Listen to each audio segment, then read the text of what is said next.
Shalom Super Kid. Wah, shalom anak-anak Super Kid yang dikasihi Tuhan, yang diberkati Tuhan. Apa kabarnya? Senang sekali kalau kita bisa berkumpul kembali di tempat ini. Kita sudah beribadah secara onsite. Yuk adik-adik, taat sama peraturan kakak-kakak ya. Protokol kesehatan harus dijaga.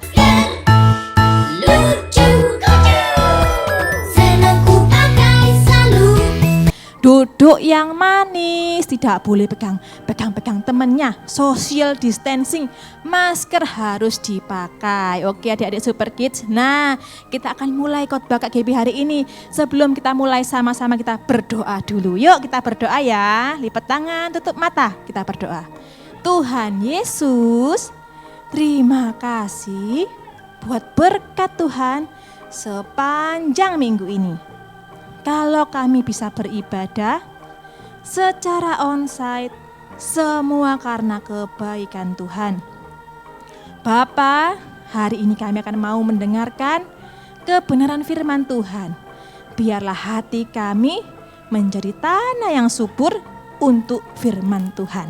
Dalam nama Tuhan Yesus yang siap mendengarkan firman, katakan amin. Oke adik-adik Super Kids, nah senang sekali ya hari ini saya berjumpa kembali dengan adik-adik Super Kids, khususnya yang beribadah secara onsite.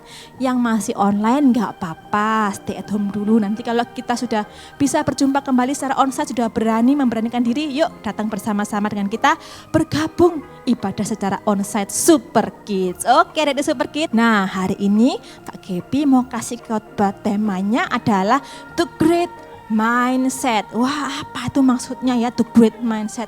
Itu adalah pola pikir yang luar biasa.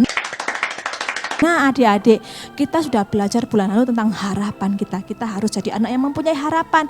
Karena di tahun yang baru ini, kalau kita nggak ngapa-ngapain, tahun ini akan berlalu dengan sendirinya. Nah, tapi kalau kita punya harapan, kita punya goal yang dituju, pasti kita menjadi orang yang lebih baik lagi. Kita punya prestasi-prestasi yang lebih membanggakan sama orang tua kita, sama keluarga kita, sama teman-teman kita. Wah, mau nggak?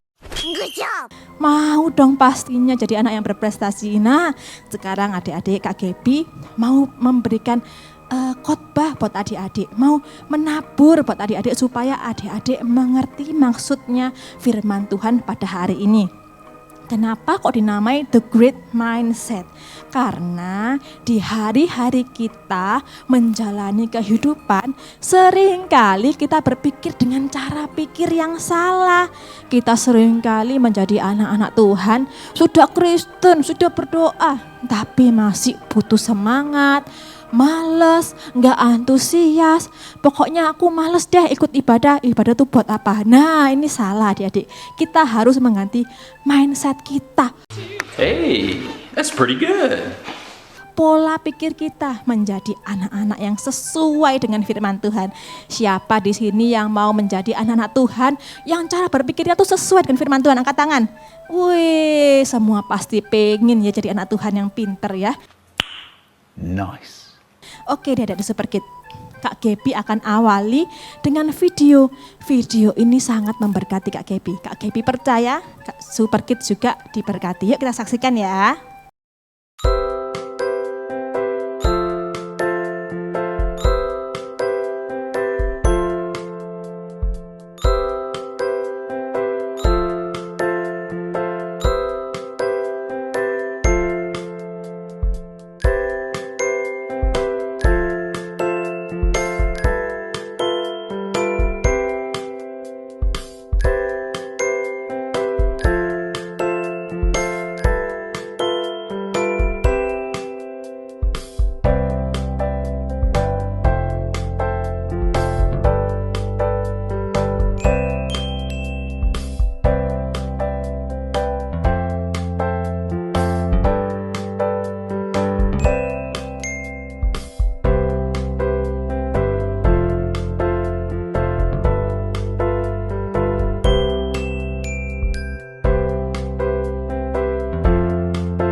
Nah, sudah saksikan ya adik-adik ya tentang apa tadi? Tentang fruit, buah. Namanya itu kalau bahasa Inggris tuh dates ya. Kalau di bahasa Indonesia tuh kurma. Ayo, siapa yang pernah lihat kurma? Angkat tangan. Siapa yang pernah makan kurma? Angkat tangan. Siapa yang pernah nanam kurma? Angkat tangan. Iya, nggak ada yang nanam kurma ya. Karena kurma itu adalah buah yang tumbuhnya di padang gurun. Banyak tuh banyaknya tuh di Arabia sana adik-adik. Kalau di Indonesia tuh jarang. Nah adik-adik, tadi kita udah lihat ya pohon kurma tuh gimana caranya untuk bertumbuh. Bertumbuh menjadi buah yang manis yang bisa dinikmati oleh banyak orang. Bagaimana caranya? Ya ditanam, dimasukin di dalam tanah, ditutup sama batu. Sampai akhirnya dia nggak bisa keluar, ya kan? Mau keluar tapi nggak bisa. Akhirnya dia turun ke bawah dan menguatkan akar-akar di bawah. Jadi sehingga waktu dia bertumbuh ke atas, punya kekuatan untuk bertumbuh ke atas, memecah batu-batu itu, dia menjadi pohon yang sangat kuat. Walaupun diterpa angin, badai, hujan, tetap kuat. Wih, tepuk tangan dulu dong buat pohon kurma ya, luar biasa ya.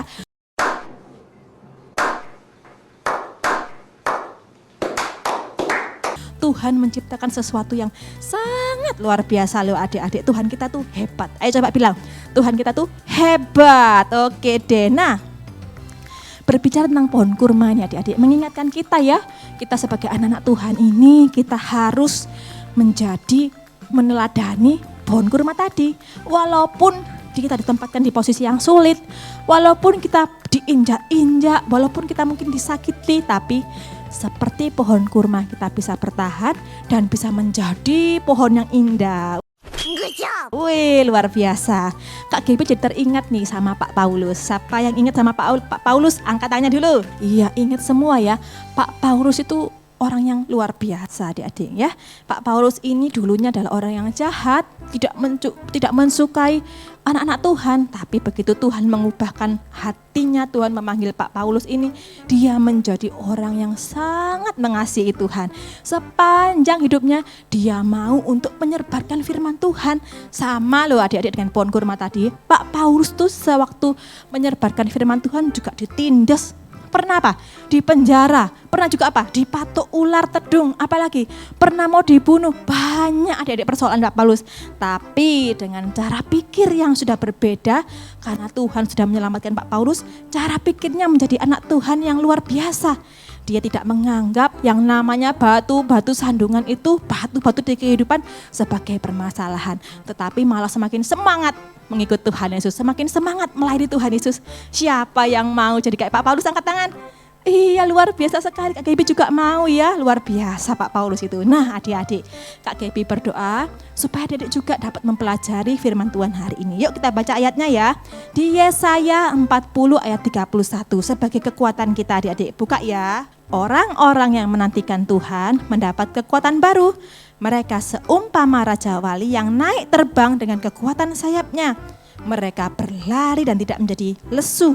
Mereka berjalan dan tidak menjadi lelah. Wah, amin adik-adik ya. Kalau kita tadi baca firman Tuhan, kita berjalan tapi kita nggak lelah. Kita berlari tapi kita nggak lesu. Karena ada kekuatan Tuhan dalam kehidupan kita. Oke adik-adik, jadi mulai sekarang gak usah males-malesan ya. Gak usah yang namanya pasif ya, kita harus jadi anak Tuhan yang antusias, yang mau berinisiatif dengan pola pikir Tuhan. Oke, dari Super Kids, kita tutup ibadah hari ini dengan berdoa ya. Ikuti Kak Gaby. Tuhan Yesus, terima kasih Tuhan, kami sudah belajar kebenaran firman Tuhan.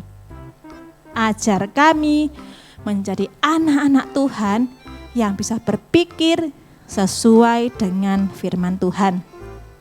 Terima kasih Tuhan Yesus, kami serahkan ibadah kami serahkan orang tua kami serahkan sekolah kami, kesehatan kami, dan seluruh kehidupan kami dalam tangan Tuhan. Yang percaya diberkati Tuhan sama-sama katakan amin. Oke, Adik-adik Super Kids, sampai jumpa minggu depan ya. God bless you.